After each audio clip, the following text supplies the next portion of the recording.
اعوذ باللہ من الشیطان اللعین الرجیم بسم اللہ الرحمن الرحیم الحمدللہ رب العالمین الصلاة والسلام علی اشرف الانبیاء والمرسلین وعلی آلہ طیبین طاہرین المعصومین الذین اذہب اللہ عنہم الرجس وطہرہم تطہیرا اللہم صل علی محمد وآل محمد اللہم اخرجنا من الظلمات الوہم واکرمنا بنور الفہم اللہم افتح علینا ابواب رحمتک وانشر علینا خزائن علومک برحمتک یا ارحم الراحمین۔ کتاب شریف معراج السعادہ سے گفتگو کا آغاز کیا ہم نے، اور اس کتاب میں جو نہایت ہی گراں قدر اخلاقی موضوعات زیر بحث آئے، در واقع ملا مہدی نراقی اور ان کی پیروی میں ملا احمد نراقی ایک ترتیب کے ساتھ انسان کی تربیت کے مراحل کو اور بالخصوص اخلاقی تربیت کے مراحل کو لے کر آگے قدم بڑھا رہے ہیں۔ یقینی بات ہے کہ انسان اگر ان مراحل سے بخوبی واقف ہو جائے، ان مراحل کو سیکھ لے، تو باقی تمام علوم میں بھی یہ مراحل انسان کے لیے مددگار ثابت ہوتے ہیں اور انسان کے لیے رہنما اصول کا کردار ادا کرتے ہیں۔ لیکن بنیادی طور پر ان اہم نکات کا تعلق علم اخلاق سے ہے، اور انسان کو در واقع اس کی حقیقت کا تعارف کروایا جا رہا ہے۔ بطور معمول ہم اپنی حقیقت سے غافل ہیں کہ انسان، اس کی کیا حقیقت ہے، اس کے کیا کمالات ہیں، اور کون سی چیزیں ایسی ہیں کہ جو انسان کو اس کی حقیقت سے محروم کر دیتی ہیں اور وہاں ان کمالات تک انسان کو نہیں پہنچنے دیتی۔ لہٰذا اسی موضوع پر گفتگو کرتے ہوئے ملا احمد نراقی نے انسان کے لیے تمام اچھائیوں اور برائیوں کا سرچشمہ قوتوں کا تعارف کروایا ہے۔ اور کل کی گفتگو میں یہ بیان ہو گیا کہ انسان کی جو باڈی ہے، جو انسان کا جسم ہے، وہ در واقع ایک ملک کی حیثیت رکھتا ہے، اور اس میں مختلف قوتیں ہیں کہ جو انسان کے نفس کے ماتحت اپنی طاقت کے ذریعے سے انسان کے کمال میں کردار ادا کر رہی ہیں۔ لہٰذا بیان ہوا کہ انسان کے پاس جو بنیادی طور پر 4 قوتیں موجود ہیں۔ ایک انسان کے پاس قوت عاقلہ ہے، ایک قوت شہویہ ہے، ایک قوت غضبیہ ہے، ایک قوت وہمیہ ہے جسے قوت مخیلہ اور قوت خیال بھی کہا جاتا ہے۔ پس انسان نے اگر نیکی کرنا ہے تو انسان کو اپنی ان قوتوں کو اعتدال میں رکھنا ہوگا، اور اگر انسان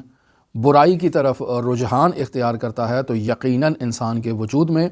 یہ قوتیں اعتدال پر نہیں ہیں، لہٰذا انسان مشکلات کا شکار رہتا ہے۔ لہٰذا نہایت عمدہ سوال یہاں یہی ابھرتا ہے کہ کیا انسان ان قوتوں کو معتدل کرنے میں کامیابی حاصل کر سکتا ہے؟ کیا انسان انہیں معتدل کرنے کے بعد ملکہ نفسانیہ میں تبدیل کر سکتا ہے؟ تو جی ہاں، انسان انہیں اعتدال میں بھی لا سکتا ہے، اور پھر جب اعتدال میں انسان آ جائے تو اس پر انسان کو عبور بھی حاصل ہو سکتا ہے، ملکہ بھی حاصل ہو سکتا ہے۔ مثلا مرحوم مفسر قرآن علامہ محمد حسین طباطبائی رحمۃ اللہ علیہ سے متعلق یہ بات منقول کی جاتی ہے اور نقل کی جاتی ہے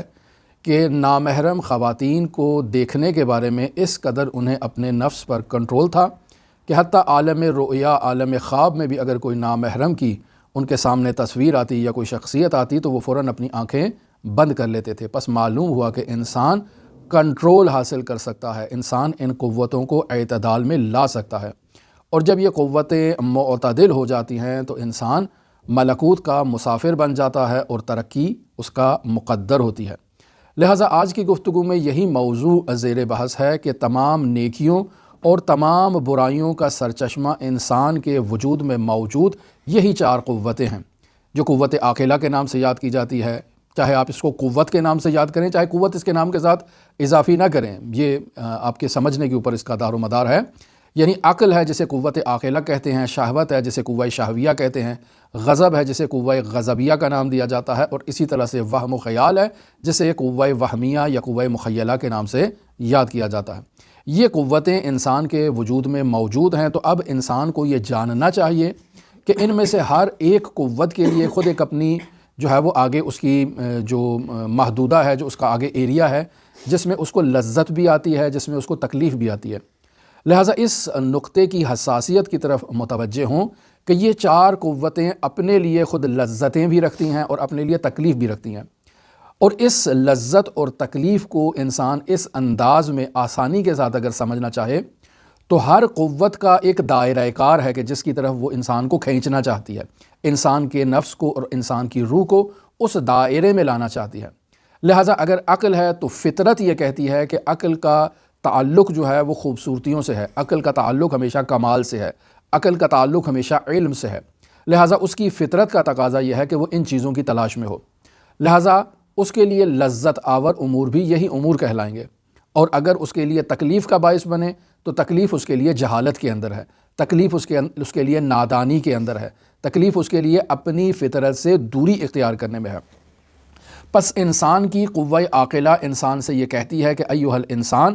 تو علم و معرفت کی راہ کا مسافر بن اور ایک عالم بن، یعنی علم حاصل کر۔ عالم بننے سے مراد یہی ہے کہ علم حاصل کرے، یہ مراد نہیں ہے کہ انسان حوزہائے علمیہ میں جا کر تعلیم حاصل کرنا شروع کر دے، نہیں، علم بما ہوا علم، جس فیلڈ سے بھی تعلق رکھتا ہو وہ عقل کی جو ہے وہ لذت کا باعث ہے، عقل اس سے محظوظ ہوتا ہے، لذت اٹھاتا ہے۔ لہٰذا یہ آگے سے دینی نقطہ نگاہ سے ہم جب بات کرتے ہیں تو علوم کا آپس میں جب موازنہ کرتے ہیں، مقایسہ کرتے ہیں، تو پھر ان علوم میں کسی علم کو اشرف قرار دیتے ہیں اور کسی علم کو غیر اشرف قرار دیتے ہیں، یہ ایک الگ موضوع ہے۔ ہماری اس وقت بحث علم بما ہوا علم پر ہے۔ خود علم فی ذات ہی جو ہے وہ عقل کے لیے لذت کا باعث بنتا ہے، اور اگر انسان کو علم سے محروم کر دیا جائے، جہالت میں مبتلا کر دیا جائے، یا انسان جہالت کی طرف قدم بڑھائے تو انسان کی عقل اس سے افسردہ ہوتی ہے، رنجیدہ ہوتی ہے، تکلیف میں ہوتی ہے۔ اور اسی طرح سے آپ مشاہدہ فرمائیں کہ مرحوم خواجہ نصیر الدین طوسی رحمۃ اللہ علیہ ایک نہایت ہی گراں قدر شیعہ عالم دین، ایک نہایت ہی گراں قدر متکلم، نہایت ہی گراں قدر فیلسوف، فقیہ شخصیت گزرے ہیں کہ افسوس معاشرے میں انہیں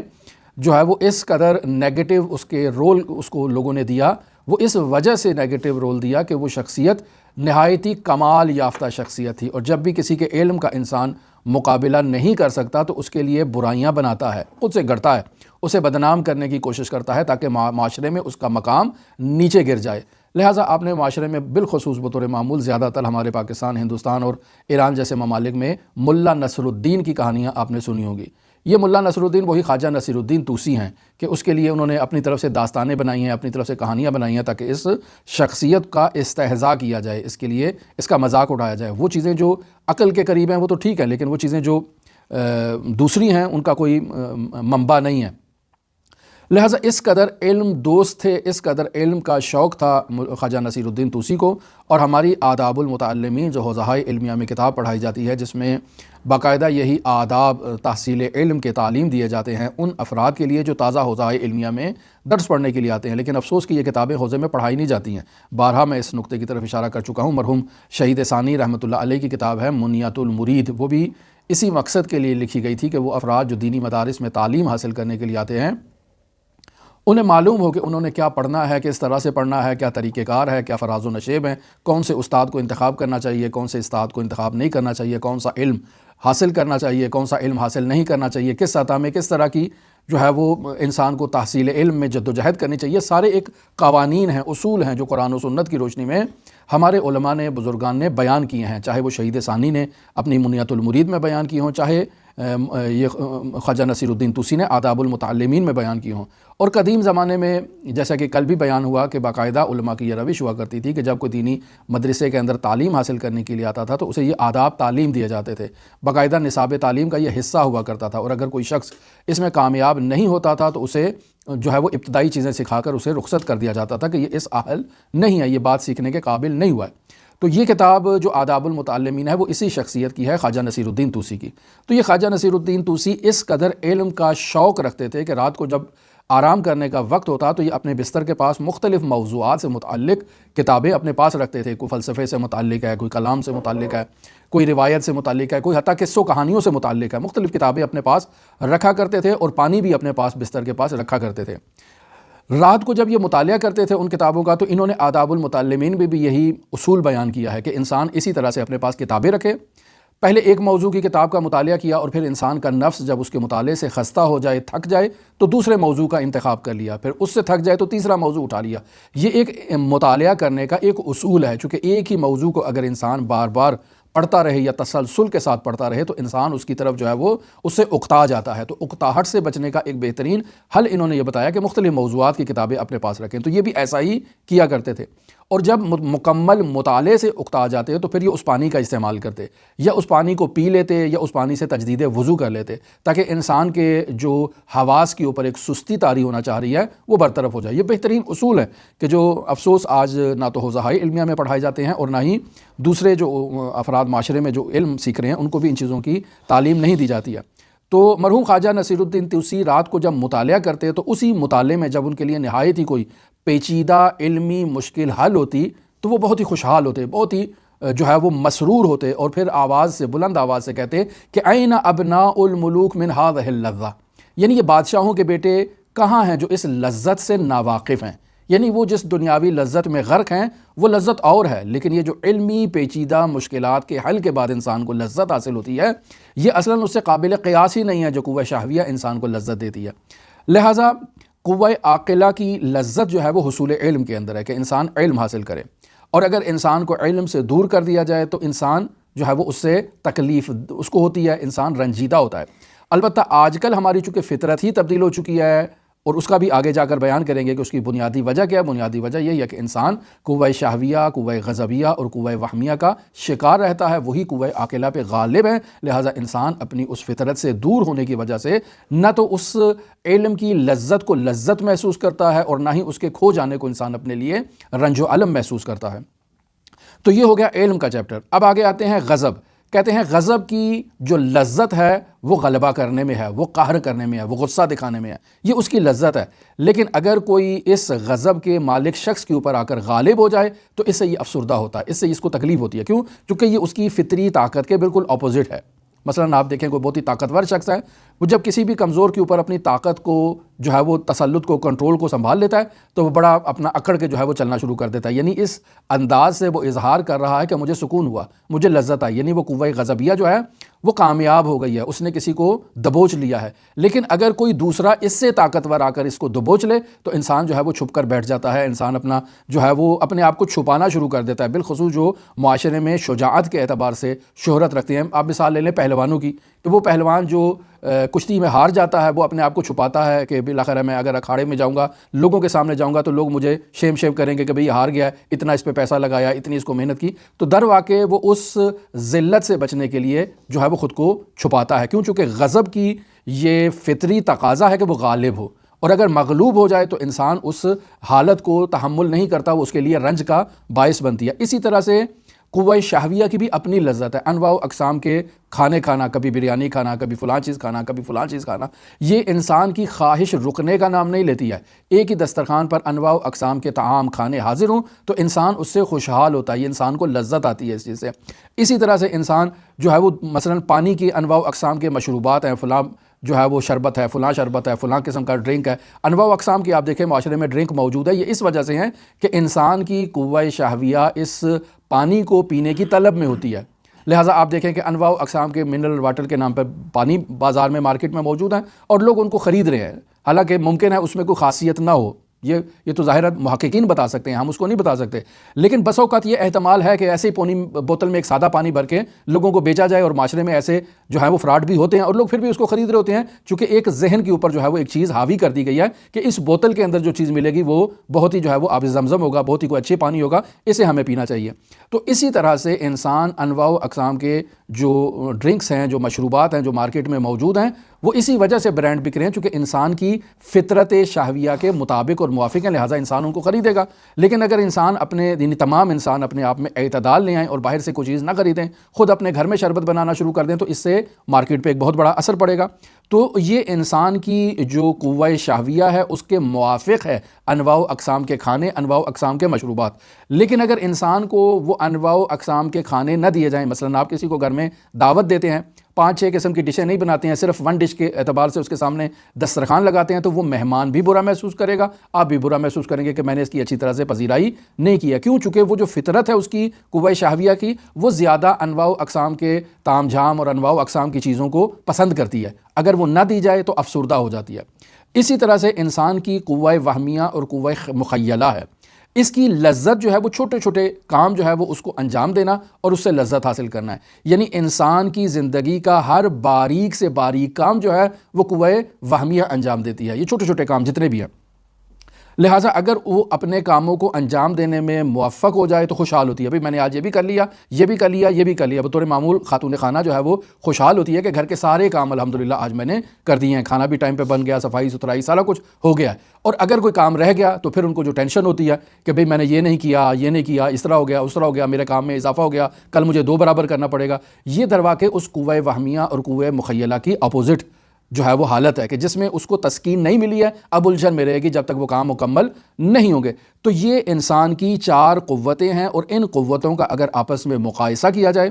تو سب سے اعلیٰ قوت اور سب سے اعلیٰ لذت جو ہے وہ عقلی لذت کے اندر ہے کہ انسان جب علوم کو حاصل کرتا ہے، جب عقل کو اس کی جگہ پر بٹھاتا ہے اور ان معاملات کو انجام دیتا ہے تو انسان خوشحال ہوتا ہے. باقی جو لذات ہیں وہ سب اس کے ماتحت ہیں، وہ سب اس کا مقابلہ نہیں کر سکتی ہیں. یعنی این ابناء الملوک من هذه اللذہ والی جو بات کی ہے وہ صرف عقل کے اس دائرہ کار میں آتی ہے، باقی احاطوں میں نہیں آتی ہے. لہٰذا انسان کی زندگی میں یہ جو مختلف حالات تبدیل ہوتے ہیں اس کی بنیادی وجہ یہی ہے کہ یہ تمام لذتیں جو ہیں یہ اپنا اپنا حصہ انسان سے وصول کرنے کے لیے مسلسل جد و جہد میں ہیں، مسلسل جہاد کر رہی ہیں، ایک دوسرے سے لڑ رہی ہیں کہ ہم نے یہ چاہیے، ہمیں یہ چاہیے، ہمیں یہ چاہیے. اور انسان جو ہے وہ ان تمام کی ضروریات کو پورا کرنے کے پیچھے جو ہے وہ تگودو کرتا ہے. اور اگر انسان کسی ضرورت کو پورا نہیں کر پاتا تو اس سے انسان رنج میں، الم میں اور تکلیف میں مبتلا ہو جاتا ہے.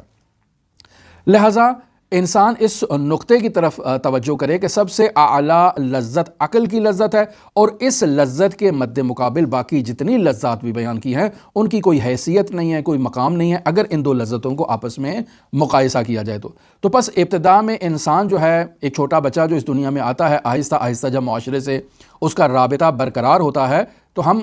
درست ہے کہتے ہیں کہ یہ بچے معصوم ہیں، لیکن معصوم ہونے کا یہ مطلب نہیں ہے کہ ان کی قوہ عاقلہ جو ہے وہ غالب ہے قوہ غضبیہ، شہمیہ اور واہمیہ پہ. ایسا ہرگز نہیں ہوتا ہے. ٹھیک ہے وہ گناہ نہیں کرتے ہیں، وہ اپنی فطرتی اعتبار سے پاکیزہ ہیں، اور بچے کے بارے میں روایات میں یہ بیان ہوا ہے کہ بطور معمول بچہ جب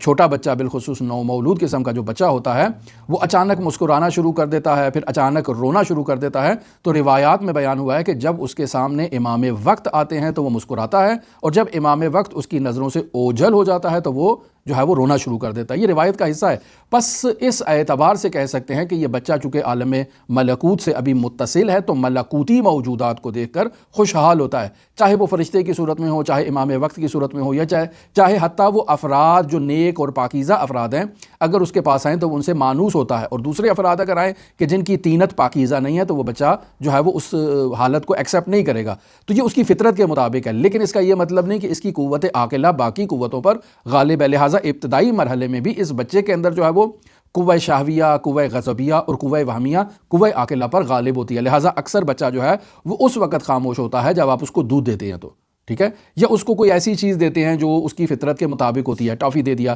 بچوں کو مارکیٹ لے گئے، انواع و اقسام کے چپس وغیرہ یا اس طرح کی چیزیں لے دی تو یہ بچے خوشحال ہو جائیں گے، چونکہ ان کی فطرت کے مطابق آپ نے جو ہے وہ رفتار کیا. اور اگر ان کو وہ چیزیں نہ لے کے دے جائیں تو وہ روئیں گے، گڑ گڑائیں گے یا مطالبہ کریں گے. لہٰذا ایسا ہی ہوتا ہے کہ بازار میں، مارکیٹ میں والدین جب بچوں کو لے کر جاتے ہیں تو وہ ہر دکان پر جا کر کھڑے ہو جاتے ہیں کہ ہمیں یہ بھی چاہیے، ہمیں یہ بھی چاہیے. اور بس اوقات والدین کے لیے مشکل آفرین ہوتا ہے کہ بچے کو کیسے کنٹرول کریں، کیسے سمجھائیں کہ جن کے پاس پیسے بھی نہیں ہیں اور وہ چیز لے کر بھی نہیں دے سکتے ہیں. تو بنیادی وجہ اس میں یہی ہوتی ہے کہ اس کی جو قوہ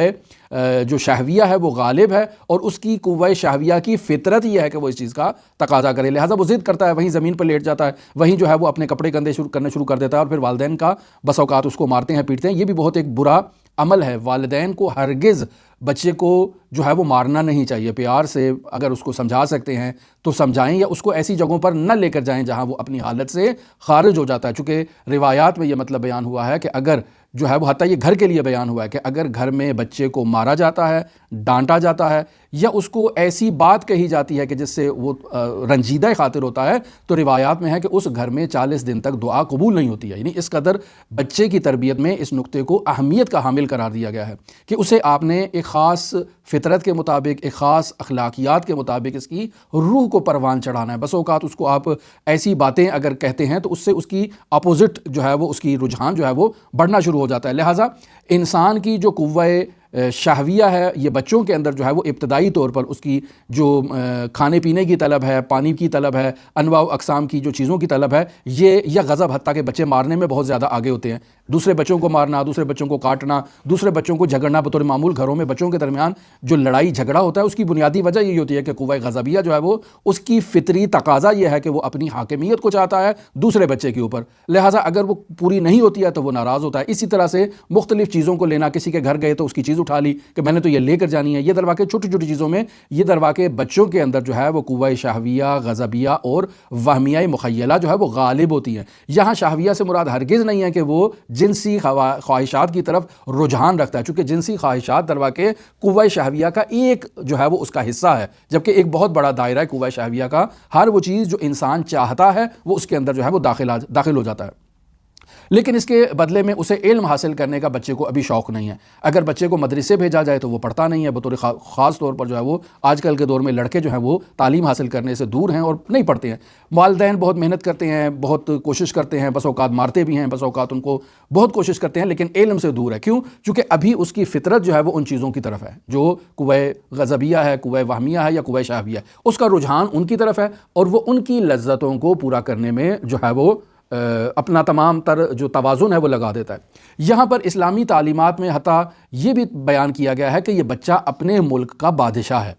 اسے اگر ابتدائی طور پر قوہ شہویہ، غضبیہ اور وہمیہ اس کے ابتدائی سٹیج میں غالب ہے تو آپ اسے اس کے حال پر چھوڑ دیں، اسے کچھ نہ کریں۔ ابھی یہ بادشاہ ہے، بادشاہ کو عیش کرنے دیں، موج کرنے دیں، اسے جو ہے وہ زیادہ جو ہے وہ تکلیف نہیں دی جائے۔ 7 سال کے بعد آپ نے اس بچے کو تعلیم کے میدان میں ڈالنا ہے۔ لہٰذا آپ دیکھیں ایران کے اندر جو ہے وہ بچے کو 7 سال کی عمر میں اسکول میں لیتے ہیں، 7 سال سے پہلے اس کو نہیں لیتے، یعنی 7 سال کمپلیٹ کیے، اب بچہ یعنی 6 سال کمپلیٹ کیے، 7ویں میں داخل ہوا، اب اسے اسکول میں لیں گے۔ لیکن ہمارے ہاں جو معاشرے میں ہوتا ہے، پہلی کلاس میں،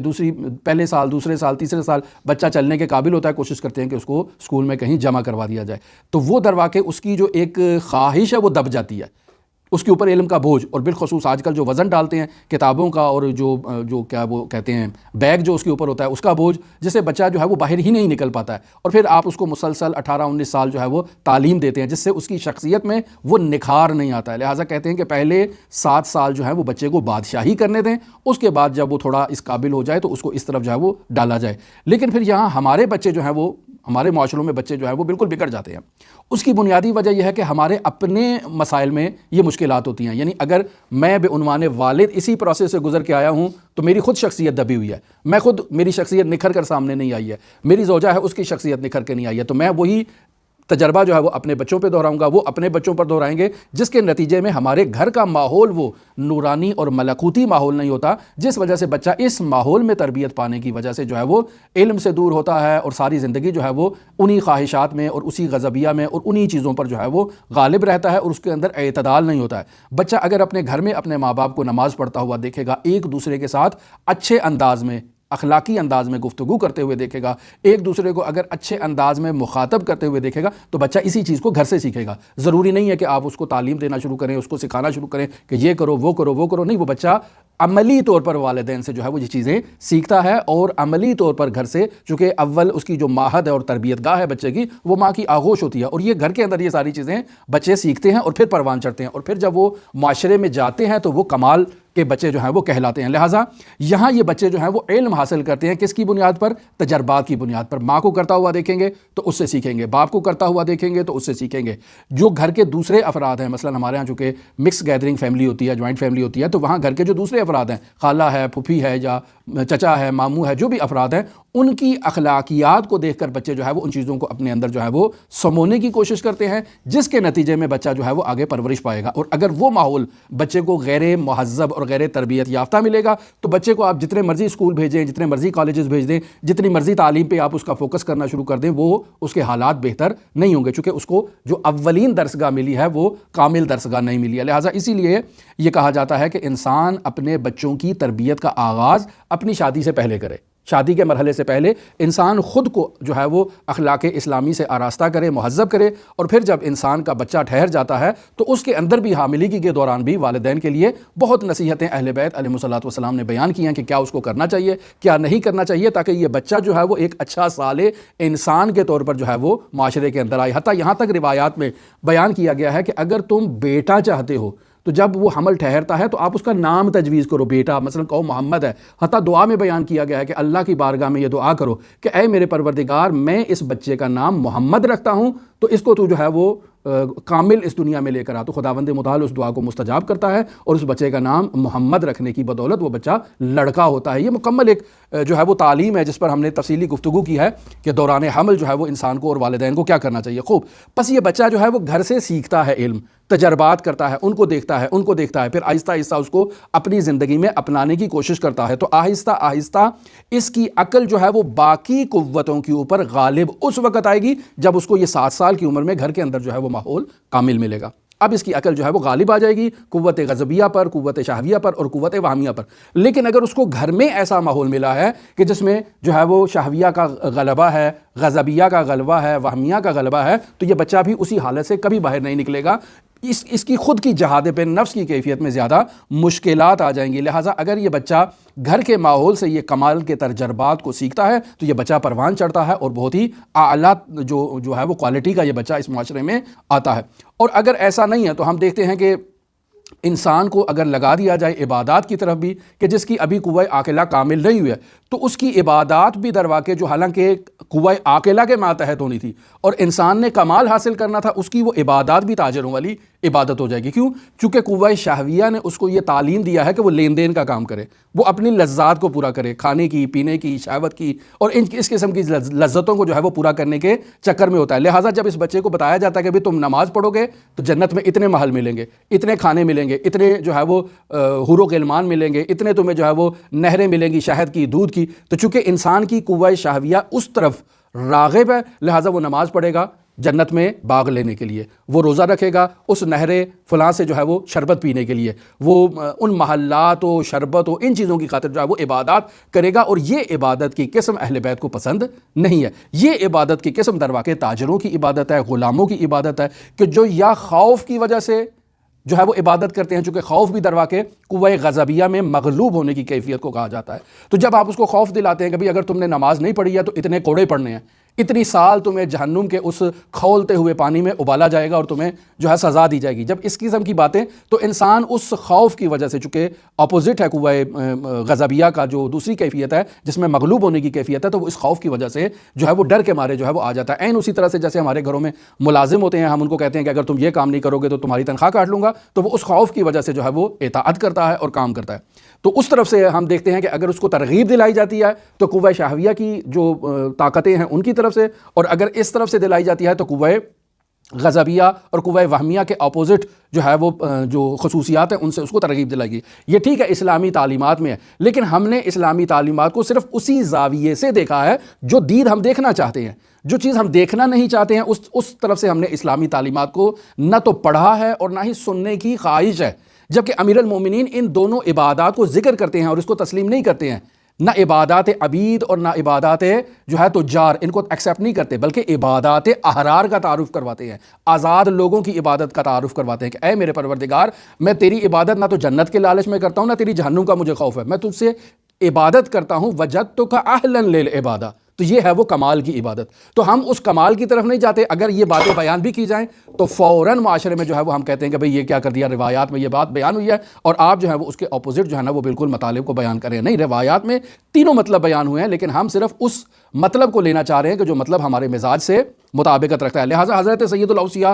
کیا فرماتے ہیں؟ الہی ما عبدتک خوفا من نارک، اے میرے پروردگار میں جہنم کے خوف سے تیری عبادت نہیں کرتا ہوں، بس مجھے عبادت جو کر رہا ہوں وہ عبادت خوفی نہیں ہے۔ ایسا نہیں ہے کہ میں میری قوہ غضبیہ جو ہے وہاں پر مغلوب ہو جائے گی اور مجھے وہاں پر کوڑے مارے جائیں گے، سزا دی جائے گی، اس سے بچنے کی خاطر میں تیری بارگاہ میں سجدہ ریز ہوں، نہیں، مجھے یہ نہیں چاہیے۔ ولا طمعا فی جنتک، اور نہ ہی میری قوت شہویہ تقاضا کر رہی ہے کہ مجھے وہاں حور و غلمان مل جائیں، مجھے وہاں جو ہے وہ پانی کی نہریں مل جائیں، مجھے وہاں اچھے اچھے محل مل جائیں، نہیں، میں اس وجہ سے بھی تیری عبادت نہیں کرتا ہوں۔ لیکن وجدتک اہلا للعبادہ، اے میرے پروردگار میں تجھے لائق عبادت سمجھتا ہوں، فعبدتک، بس اسی وجہ سے میں تیری عبادت کرتا ہوں۔ ہم اس کمال کے بعد کو نظر انداز کر دیتے ہیں اور دوسرے ابعاد کے اوپر جو ہے وہ اپنا وقت جو ہے وہ لگا دیتے ہیں۔ بس اے عزیز اہل بصیرت کی نظر میں جسمانی لذتوں کی کوئی وقعت نہیں ہے، کوئی مقام نہیں ہے۔ کیوں؟ چونکہ انسان ان لذتوں میں جانوروں کے مشابہ ہے۔ آیا ہم نے حیوانات کی بارے میں نہیں بیان کیا کہ ان میں بھی غضبیہ ہے، ان میں بھی شہویہ ہے، ان میں بھی وہمیہ ہے، لیکن ان میں عاقلہ موجود نہیں ہے۔ عاقلہ یا صرف فرشتوں کے اندر ہے جو صرف عاقلہ کا مصداق ہے، یا ان موجودات میں جو ہے وہ یہ باقی قوتیں موجود ہیں لیکن عاقلہ نہیں ہے۔ انسان کو اشرف المخلوقات قرار دیا ہے اسی عاقلہ کی وجہ سے، تاکہ وہ خود کو اعتدال میں لے کر آئے، بیلنس میں لے کر آئے اور پھر کمال کا مرتبہ حاصل کرے، تاکہ فرشتوں سے اعلیٰ اور اشرف بن سکے۔ لہٰذا انسان کی جو حقیقی لذت ہے وہ قوہ عاقلہ، اور قوہ عاقلہ کی جو قوتیں ہیں ان کو حاصل کرنے میں ہے، علم حاصل کرنے میں ہے، اور دوسری طرف انسان کو یہ لذت حاصل نہیں ہوگی۔ لہٰذا یہ نہایت ہی اہم مطالب ہیں کہ جن کی طرف مرحوم نے اشارہ کیا ہے، ملا احمد نراقی نے۔ آج ہمارا ٹائم زیادہ ہو گیا، لہٰذا اس گفتگو کو یہیں ختم کرتے ہیں۔ ابھی یہ فصل کمپلیٹ نہیں ہوئی ہے، کل انشاءاللہ اس کو کمپلیٹ کریں گے۔ دعا گو ہے خداوند متعال ہمیں ان نورانی معارف کو سمجھنے اور ان پر عمل کرنے کی توفیق عطا فرمائے۔ دعا گو ہے خداوند متعال ہمارے اوپر اور جو بھی مومنین مشاہدہ کر رہے ہیں یا مستقبل میں مشاہدہ کریں گے، خداوند متعال اپنی رحمتوں برکتوں کو ہمارے اوپر نازل فرمائے۔ آفات و بلیات سے خداوند متعال ہماری حفاظت فرمائے۔ حضرت علی اکبر کی ولادت ہے، خداوند متعال بحق اہل بیت ہمیں اس ولادت کے صدقے جو ہے وہ اچھی کوئی شیرینی اور کوئی اچھا تحفہ عطا فرمائے۔ دعا گو ہیں خالق متعال کی بارگاہ میں ہمارے گھروں میں جو مومنین اس دنیا سے رخصت ہو چکے ہیں، ہمارے عزیز و اقارب ہیں، خداوند متعال بحق اہل بیت انہیں جوار اہل بیت میں رفعت مکانی عطا فرمائے۔ دعا گو ہیں خداوند متعال منجی عالم بشریت حضرت صاحب العصر صاحب الامر صاحب الزمان کے ظہور میں تعجیل فرمائے، اور ہمیں حضرت کے اصحاب و آبان و انصار کی فہرست میں شمار فرمائے۔ اللہم صلی علی محمد و آل محمد وعجل فرج قائم آل محمد۔